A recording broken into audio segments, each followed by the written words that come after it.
Magandang hapon. Ngayon ay Wednesday.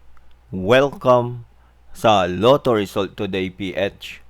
Narito ang mga resulta para sa 5 p.m. draw, July 29, 2026.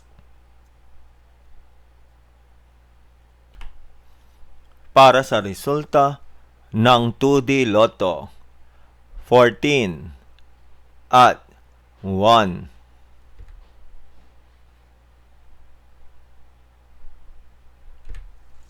Heto naman ang resulta kaninang 2 p.m. draw.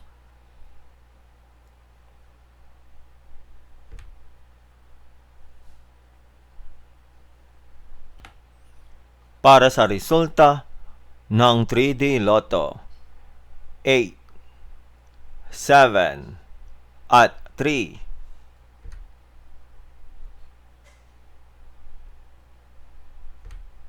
Heto naman ang resulta kaninang 2 p.m. draw.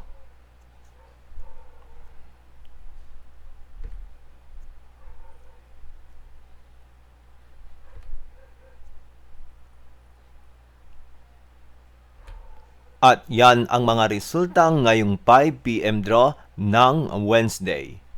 Para lagi kang updated sa mga Lotto draw result, mag-like and subscribe. Maraming salamat sa panonood.